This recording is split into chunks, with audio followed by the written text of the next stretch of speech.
We are united and steadfast in our support of Ukraine and have made clear that Russian aggression will result in severe consequences. So today, in coordination with allies and like-minded partners, Canada is announcing a first round of economic sanctions. We will ban Canadians from all financial dealings with the so-called independent states of Luhansk and Donetsk. We will sanction members of the Russian parliament who voted for the illegal decision to recognize these so-called republics. We will ban Canadians from engaging in purchases of Russian sovereign debt.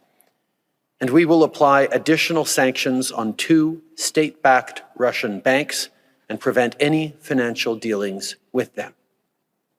These sanctions are a major step and target those responsible for violating the sovereignty and territorial integrity of Ukraine.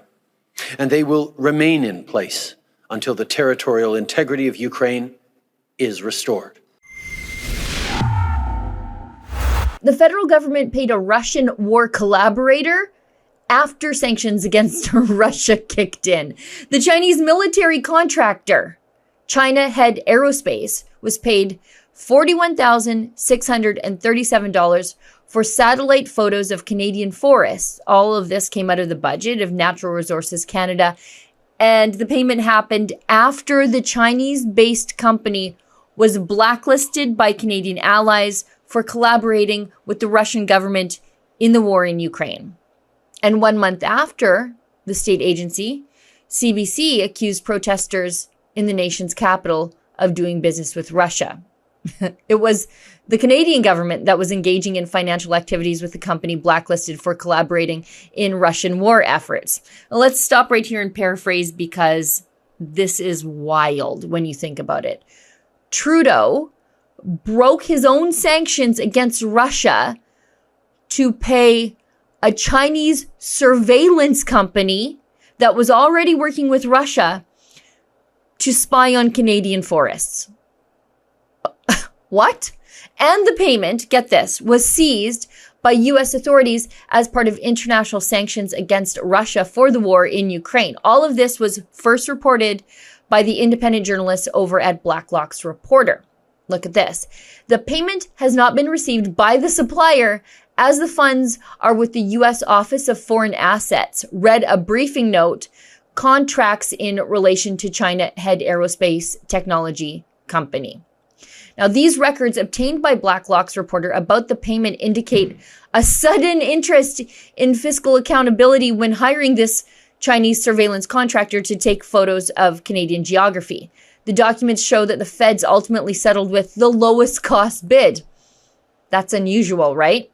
The payment to China Head Aerospace was made 1 month after Prime Minister Trudeau joined Western allies in announcing a slate of sanctions against Russia after the invasion of Ukraine. The sanctions included blacklisting dozens of companies and individuals and the removal of Russia from the international banking system, SWIFT.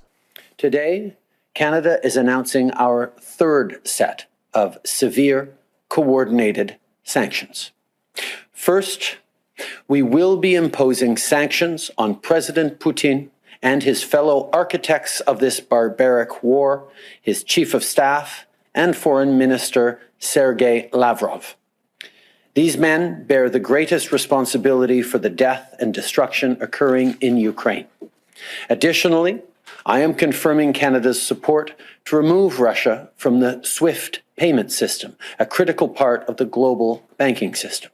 And as icing on the cake, the government-funded state broadcaster in Canada, the CBC, had previously accused the Freedom Convoy, the single largest human rights demonstration in Canadian history, of being a Russian-backed operation. Remember this? I do ask that because, given Canada's support of Ukraine in this current crisis with Russia, I don't know if it's far-fetched to ask, but there is concern that Russian actors could be continuing to fuel things as this protest grows, but perhaps even instigating it from the outset. Well, again, I'm going to defer to our partners in the public safety, the trained officials and experts in that area. Ultimately, CBC had to correct not one, but two separate stories alleging that the trucker-led anti-mandate demonstration, which protested in Ottawa completely peacefully for 3 weeks, beginning in late January 2022, was some sort of Kremlin-based agitprop. Isn't it interesting? It always is the Liberals accusing you of the things they're guilty of. For Rebel News, I'm Sheila Gunn-Reid.